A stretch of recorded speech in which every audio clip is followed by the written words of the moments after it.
Assino por baixo. Assino por baixo e considero que não é nenhuma surpresa este facto. Eu acho que o Bloco Central sempre existiu. O PS e o PSD fizeram uma conversa eleitoral que eu chamei focutória eleitoral num dado momento. Tão inimigos que eles eram, tão amigos que eles são neste momento. Creio que no essencial estão coniventes e há um aspecto que me parece relevante. O Bloco Central sempre existiu, mesmo em conteúdo absoluto, mesmo com a maioria absoluta do PS. Isto é, o regresso do Bloco Central, estou de acordo consigo, mas é nesta forma. Regressou à forma PS-PSD, porque existiu a política do Bloco Central com o PS sozinho com a maioria absoluta. Portanto, não há uma mudança de política e isso é uma coisa muito significativa e é um dado político fundamental. Eu creio que o eleitorado deu um cartão amarelo ao PS, que agora está a utilizá-lo e não quis o PSD no governo, né? E agora juntaram-se e estão a resolver o problema de prosseguir a política que criou os problemas todos que nós hoje temos. Portanto, eu creio que esta situação resulta também de um certo apelo dos grandes grupos económicos e do setor empresarial, que insistentemente apelou à unidade entre o PS e o PSD, identificando claramente aquilo que é óbvio, é que eles têm muito em comum, têm mais coisas que os unem do que os dividem, e cai pela base aquela ideia, enfim, peregrina, de que o PS iria governar, ora à esquerda, ora à direita, apoiando para políticas sociais ou políticas económicas. Portanto, isso é uma falsidade absoluta e o que está a preparar-se é mesmo o Bloco Central. Eu queria acompanhar uma ideia que iniciou, mas que eu queria desenvolver um bocadinho mais, que é o seguinte. O Bloco Central criou o tal pântano, não sei bem se pode designar assim, na política portuguesa. Essa persistência do Bloco Central e esta unidade do Bloco Central pode trazer no bojo uma necessidade de manter oculta a face. Eu tenho dito sobre este assunto. Estamos a falar de uma atividade que se desenvolve sobretudo no Vale do Serraia, no Baixo Mondego, no Vale do Sado e na zona do Lis. Uma atividade que envolve qualquer coisa como 1.500 unidades produtivas, produz 40% do arroz que nós consumimos, 60% importamos, e é um setor que, tal como outros setores agrícolas, está numa crise profunda. Esta crise tem três vetores. O primeiro vetor são os fatores de produção, que são mais caros cá em Portugal do que em qualquer outro país europeu, e que, estou a falar do gasóleo, estou a falar de inseticidas, adubos, estou a falar mesmo dos seguros e do crédito, e que era necessário, enfim, intervir. Por outro lado, a questão mais grave que neste momento se coloca é a questão do dumping de preços.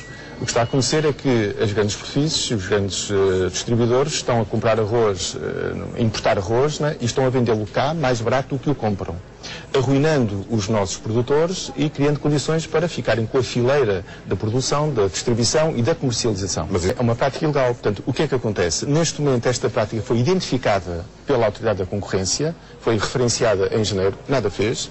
Foi, enfim, identificada pela ASAI, que foi fiscalizar uma série de cadeias de comercialização. Eu posso dizer quais são, aquelas que estão a fazer preços ilegais do arroz, a fazer dumping, que são o Continente, o Pingo Doce, o Modelo, a Feira Nova, o Jumbo, o Lidl, o Minipreço e o Leclerc, todos eles, são praticamente todos aqueles mais conhecidos, não é?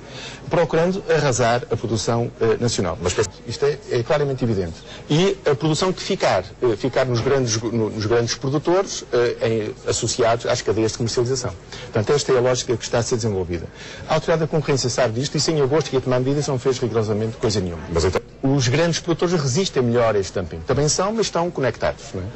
Portanto, uma outra questão que me parece que é relevante e que decorre desta é a redução dos preços do arroz. Portanto, que reduzirem 40% de 2008 para 2009. Um exemplo de um pequeno agricultor, de um pequeno produtor, que é um rendeiro, ali da Direidade da Comporta, ele, entre o ano passado e este ano, teve receitas de 25%, produzindo muito mais arroz.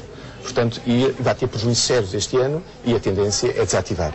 Portanto, esta lógica de desativação é uma lógica que é prejudicial para a nossa economia e que vai agredir a nossa autonomia alimentar. Está a falhar o Governo, está a falhar a autoridade contra a Autoridade da Concorrência, obrigatoriamente, e está a falhar, enfim, o sistema judicial que intervir neste terreno. Isto é um terreno de clara ilegalidade.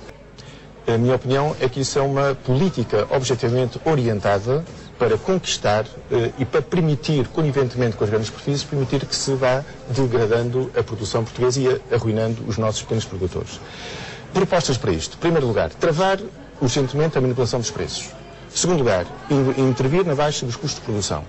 Em terceiro lugar, alterar os critérios do PRODER, o Programa de Apoio à Agricultura, enfim, orientando mais para a produção familiar, né, e para eliminando o critério de proteção à competitividade que protege os grandes produtores. Alterar a lei do arrendamento, que afeta os rendeiros, que foi liberalizada e acabou-se o teto máximo de renda. impedir a alteração da classificação europeia das zonas desfavorecidas, que vai retirar-nos 200 milhões de euros de apoio a este sector e que vai afastar concelhos inteiros e regiões inteiras do apoio financeiro da União Europeia.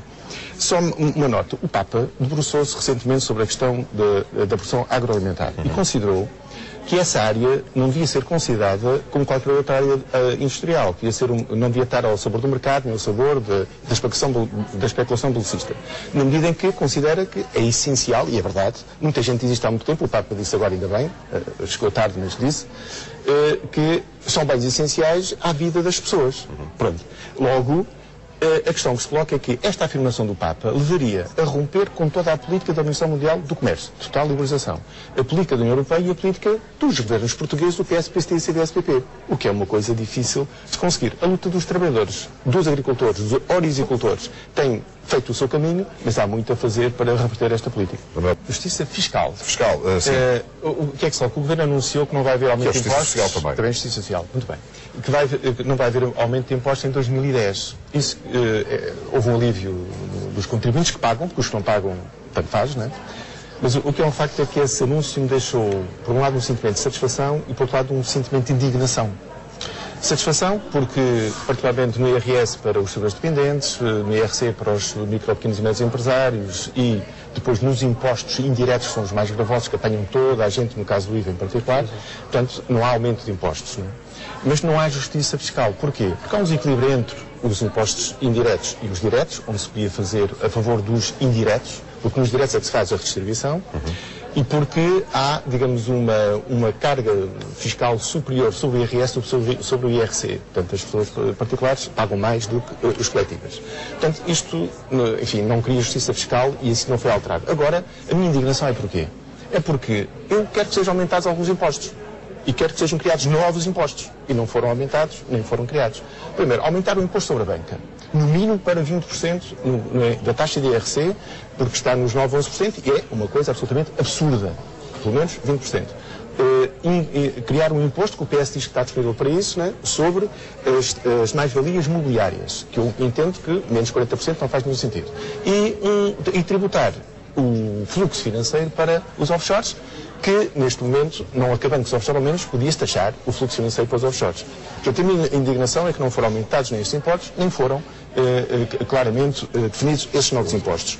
Quem mais movimenta dinheiro e mais acumula é quem menos paga. Portanto, é uma questão de justiça essencial que não está a ser garantida e que tem que ser resolvida.